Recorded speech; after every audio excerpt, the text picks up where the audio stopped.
let's talk about some of the other significant characters that debuted in 1941. And we'll start with this guy, Plastic Man, who debuted in Police Comics, put out by Quality Comics. That's the Busy Everett owned company, in August 1941. He appeared regularly in Police Comics alongside Will Eisner's The Spirit. Not when I say alongside, I don't mean they were in the same stories. I mean they were both featured in their own stories in the comic. So Plastic Man, you're probably familiar with because he's one that has weathered the ages. A stretchy guy. Not the first stretchy guy. That was Flexo, Flexo the Elastic Man or something like that, from Timely earlier, I think in 1940. But that was kind of a forgettable character. Plastic Man was not forgettable. He was he was a small-time crook who gets these powers and decides to turn to good and goes undercover for the FBI. He's, like I said, a stretchy guy, but he can also contort his body into various different shapes. He can make himself into anything he could imagine, a hot air balloon or just about a boat, whatever is needed. And the stories, although they're adventure stories, have a very comical bent to them. Bent, no pun intended. Because Plastic Man's kind of a wise guy. He has a sidekick, Woozy Winks. You see him there on the left, who's very much a comedic, cartoony character. So Plastic Man was created by Jack Cole. And Jack Cole has an interesting and ultimately tragic story. Cole had done various things. We're going to talk later about a Golden Age character called Daredevil. No relation to the Marvel Daredevil of the 1960s. Cole had redesigned that character. But it was Plastic Man that really put him on the board. Plastic Man was extremely popular in the early to mid 1940s. Although by the late 1940s, superheroes in general were in serious decline, as we will discuss later. So as superheroes went into decline and Plastic Man was eventually canceled, Jack Cole, although he continued to do a couple of comic strips, he branched out in a totally different kind of endeavor with this new magazine that he got hired on at, kind of on the ground floor in the 1950s, called Playboy, owned by Hugh Hefner. So Jack Cole's one-page or one-panel cartoons that were usually jokes or puns of some kind would appear 2 or 3 per issue in Playboy, monthly for years throughout most of the 1950s. And I have one here that I felt comfortable reproducing. Most of them don't have nudity, but they have very exaggerated, scantily clad ladies because it's Playboy. Well, he still had some problems. He ran into some difficulties. He wound up in debt to Hugh Hefner, his friend, Hugh Hefner. And he also had apparently some family problems. He had some marital difficulties. And in 1958, he drove out into the desert with a rifle and shot himself in the head, committed suicide. That's the tragic end of the story of Jack Cole. He left 2 suicide notes, one to his wife that the police deemed too personal and private to release to the public, and another to Hugh Hefner. Dear Hef, when you read this, I shall be dead. I cannot go on living with myself and hurting those dear to me. What I do has nothing to do with you. I guess reassuring Hefner that he wasn't killing himself because of financial problems related to Hefner. In fact, Cole's estate, when he died easily was able to pay off his debt to Hugh Hefner.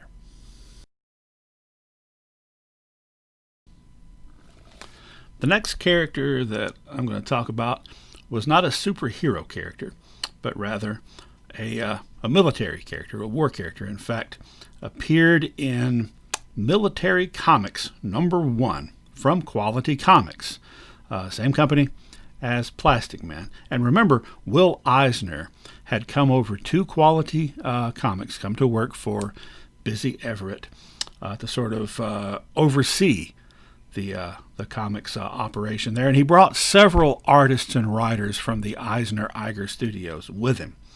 Anyway, just wanted to remind you of what Quality Comics were. All right, well, August 1941, this character first appears, Blackhawk, and as it says very dramatically on the splash page of the very first story, quote, "History has proven that whenever liberty is smothered and men lie crushed beneath oppression, there always rises a man to defend the helpless, liberate the enslaved, and crush the tyrant.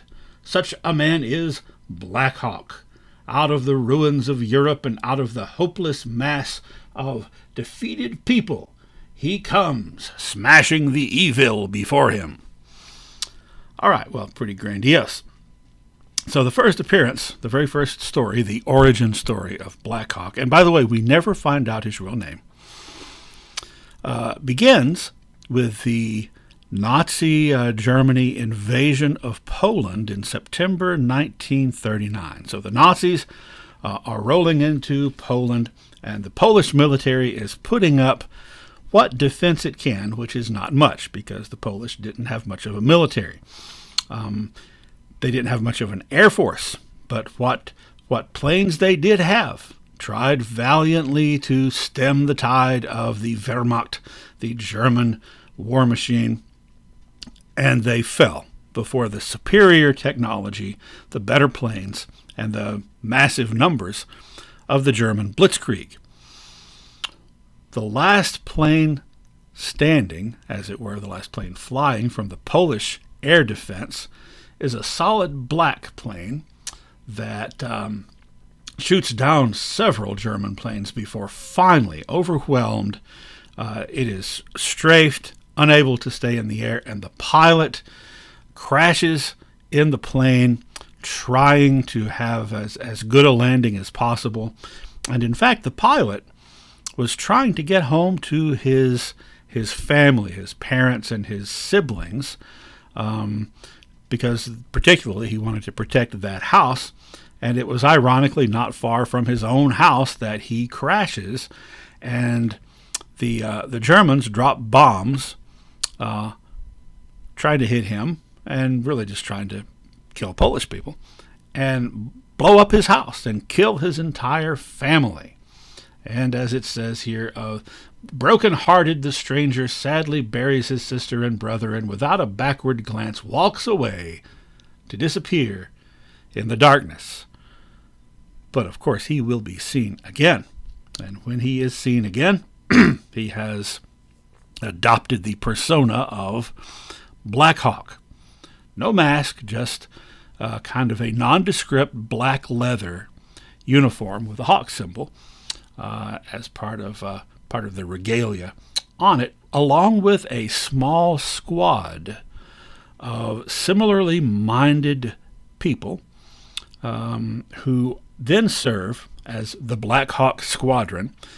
They don't belong to any military, but they serve the Allies in various missions against the Nazis throughout the war. So that's the premise of Black Hawk.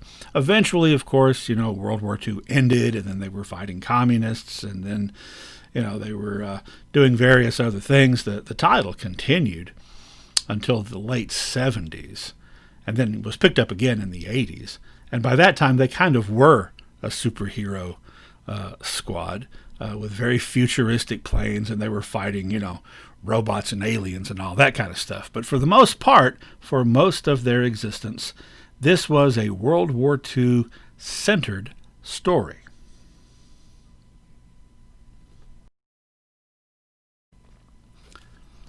Because of the nature of the comics business by the early 1940s, when so many writers and artists were working not independently but as parts of studios and syndicates, kind of becomes a little hard sometimes to sort through who actually did what. And this was true for a long time with the creation of Blackhawk. Now, for years and years, Will Eisner was credited as the creator of Blackhawk, credited as the sole creator. However, it's really more true that he kind of oversaw the operation and actually stepped in a little bit, maybe even later in the process, and that it was actually the artist Chuck Quidera, who's pictured here. Unfortunately, I don't have any young pictures of Quidera and Powell. I have young pictures of Eisner, but I thought I'd show you an old one while we had the old one of Quidera. So Chuck Quidera was the artist, and he claimed to have designed the uniforms and so forth. Eisner is credited with having written the first several issues, but eventually Eisner and Quidera at a panel in 1999 told the rest of the world that it was Bob Powell who had written the script for the first issue. So having written the script, he probably had a lot of input into the origin of the character. And that's interesting because Bob Powell, his real name had been, his birth name, Stanley Robert Pawlowski. He was Polish. He sadly died relatively young when he was just in his early 50s. But that's what makes Blackhawk especially significant. The fact that it's a Polish hero. Now, some stories retroactively retcon things to make him Polish-American, son of Polish immigrants who grew up in the U.S. but still moved back to Poland to defend Poland when there was a threat of Nazi aggression. But either way, it is a hero of Polish origin. And the anonymous hero, Blackhawk, was one of one of 7 core members of the squadron, and they were an international squad.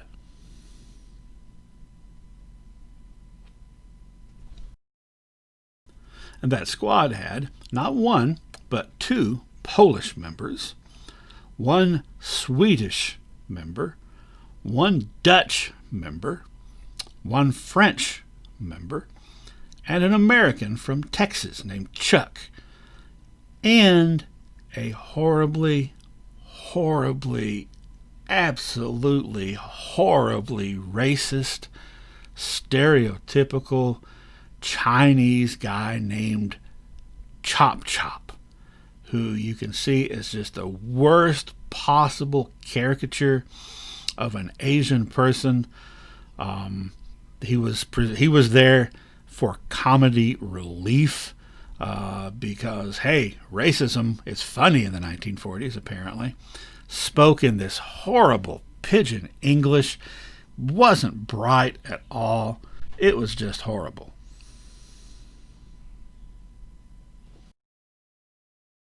And that portrayal remained horrible throughout the 1940s and 1950s. By the 1960s, it was starting to be embarrassing, even to the publishers, and so some changes were made. You'll see here in 1965, that version of Chopchop looks more like a human being, so that's a step in the right direction, although he's still colored in the same way. And by 1976, he was no longer named Chopchop. He was named Chopper, and he was presented as a noble, heroic member of the squad. You know, here he is saying, "Bite it, baby. Blackhawks don't bargain."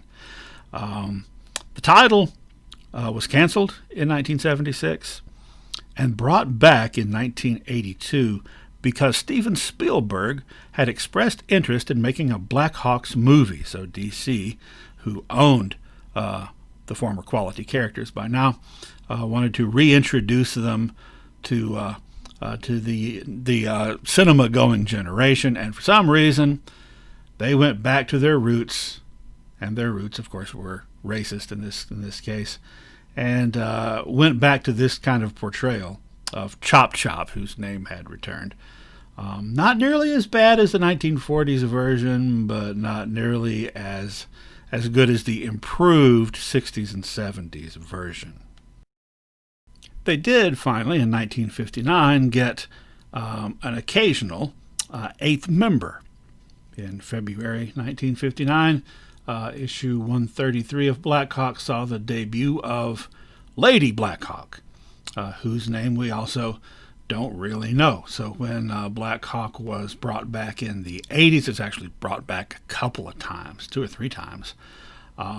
She was, it was a more diverse group, so they had her regularly. She just occasionally popped up in the 60s. And then in the early 2000s, Lady Blackhawk, separate from the Blackhawk Squadron, wound up being a member for several years of the all-female DC superhero group, the Birds of Prey. Of course, with Lady Blackhawk, with a name like Lady Blackhawk and that gender created in 1959, it clearly was only going to be a matter of time, and it was only a few months until a story like this appeared, right? Because as already demonstrated from the 40s on for the next quarter century, female characters, even female superheroes, were primarily obsessed with getting married and settling down to become housewives. All this talk about World War II comic books seems like a really good segue into discussing the first appearance of Captain America from Timely Comics, alias Marvel Comics, March 1941. Written by Joe Simon and drawn by Jack Kirby. Of course, this is the famous cover where Captain America is punching Hitler in the face. Now, bear in mind that the U.S. had not yet gotten into the war. Pearl Harbor was December 7th, 1941. This is back in March. Okay? So there really weren't a whole lot of superheroes from the various companies fighting Nazis since the U.S. wasn't in the war, and there really wasn't anybody punching Hitler in the face because he is the leader of a foreign nation with which the U.S. at that time was not at war with. So there was some controversy about this comic book. Controversy from various different quarters, including from the quarters of some American Nazis who demonstrated down in the street outside the building where the offices of Timely Comics were. And the story goes, the famous story, that when Jack Kirby, now remember both these guys are Jewish Americans, Simon and Kirby, when Kirby heard there were Nazis outside protesting, punching Hitler in the face, Jack Kirby had to be physically restrained to keep him from going downstairs and just basically wading into the Nazis and punching them in the face personally. Kirby had been a member of a street gang, a Jewish neighborhood street gang, when he was a kid.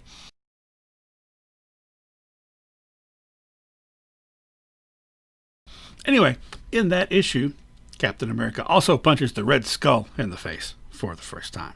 Now, I said this wasn't happening very often. It would, by the summer of 1941, you were starting to see, like Captain Marvel, clearly fighting Germans. Over at DC, you saw Superman fighting Germans by the fall of 1941. And yet, here's Captain America in March. However, interestingly enough, the other instances of superheroes engaged against the Germans had come even before March. In January actually December, starting in December of 1940. Marvel Mystery Comics, the Submariner and the Human Torch were already fighting Nazis. So Timely was a little bit ahead of the game on this one. But, spoiler alert, the U.S. does ultimately enter into World War II with the attack on Pearl Harbor, December 7th, 1941. And once that happens, comic books are going to be very, very much centered around the ongoing war. And like I said, they were already starting to be before the U.S. got involved. Here is the cover of Superman after the war started, February 1942. This is an iconic picture, by the way. Superman with an American eagle perched on his arm, therefore demonstrating clearly that this strange visitor from another planet does in fact represent not only truth and justice, but the American way. All right, well, let's go back to the fall of 1941, before the Japanese attack. In September's issue of Superman, you had him linked arms with a soldier and a sailor. So the U.S. was already gearing up. People were already thinking that this is something that the U.S. might get involved in. Now, earlier in 1941, there had been 2 or 3 Superman and Action Comics covers where Superman was fighting some soldiers in gray uniforms without any kind of markings. So that was kind of hedging the bets, right? That was not like Timely having Captain America punch Hitler in the face. Instead, over at DC, initially, they're kind of implying they're fighting Germans, but they won't actually put anything there that doesn't give them, I guess, plausible deniability. However, the same month that title or that cover of Superman was out, over in Action Comics, he was in fact clobbering a tank with the German Iron Cross on it. So by September 41, DC was committed, and in fact the following issue of Superman in November again has him clearly fighting against, in this case, the German Navy.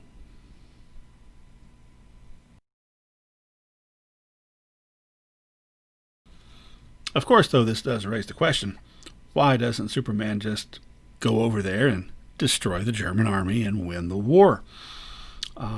Clearly, that would not accurately reflect current events, and so there was a reason for that. A couple of reasons, actually.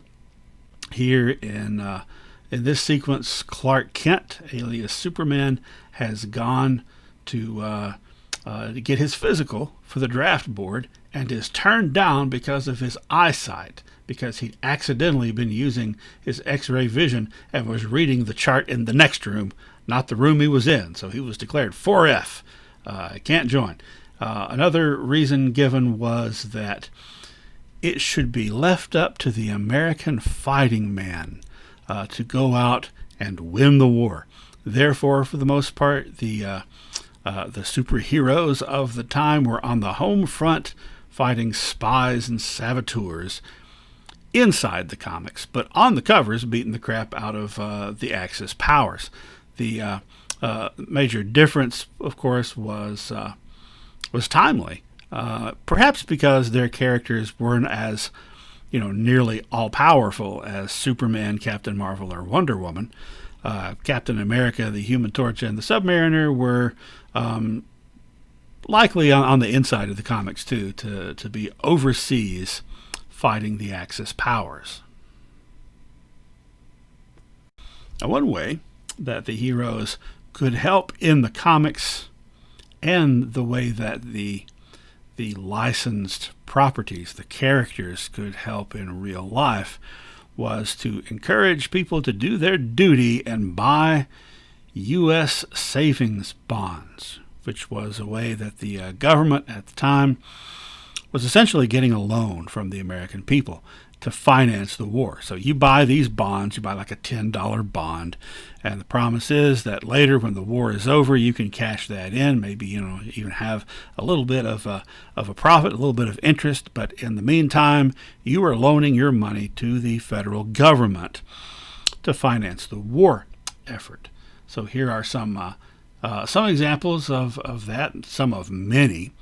If you saw the Marvel movie a few years ago about Captain America, the first one, Captain America, the First Avenger, they did a pretty accurate job of portraying just how those characters were used, imagining that such characters could exist in the real world. All right, well, what we're going to do now is just take a look at some of the covers.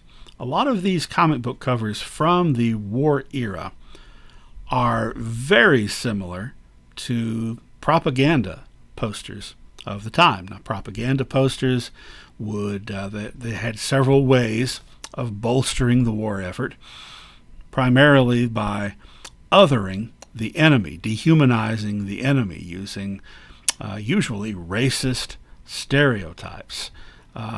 And also by calling on the citizenry to support the war effort in any way that they can. So let's take a look at some ways that was done.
And here we have probably the worst thing in American comic books during World War II. One of the worst things ever, probably. This character, who debuted in issue 6 of USA Comics in December 1942, not a superhero, but just a pilot, a regular pilot who was extremely skilled and loved killing Japanese soldiers, and probably killed hundreds of them in the 19 issues in which he appeared. Artwork there by Sid Shores. Well, I'm sure that even before this course you were familiar with Captain America, the most famous flag-draped superhero, and probably the hero most closely associated with World War II comics in particular. But as we previously mentioned, there was another flag-draped hero who came along first, the Shield, created by Harry Shorten and Irv Novick in Pep Comics in 1940. In fact, after Captain America came out and became incredibly popular, way more popular than the Shield ever was, Pep Comics started referring to that character as the one and only Shield.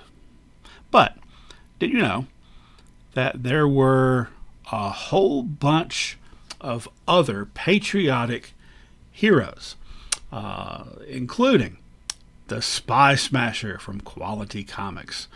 Death to spies in America, he says.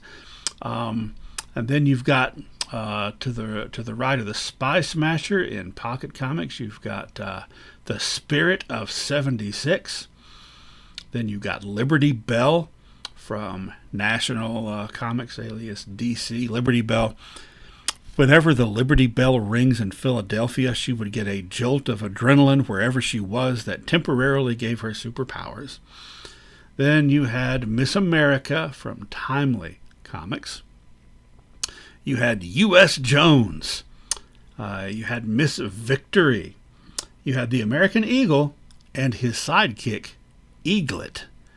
And from Timely, you had the Patriot, alias Jeffrey Mace, who was brought back by Roy Thomas in the 1970s, and who the name may seem familiar to you if you have followed the TV show Agents of S.H.I.E.L.D., because Jeffrey Mace, the Patriot, that was his code name on the show, was a regular on the show for a year. He was supposed to be the director of S.H.I.E.L.D.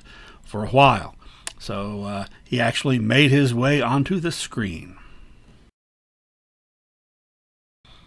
Now you might conclude that with the huge increase in patriotism after the attack on Pearl Harbor, that led to more enthusiasm for comic books, and that the companies took advantage of that and used the war as a vehicle to sell more comic books.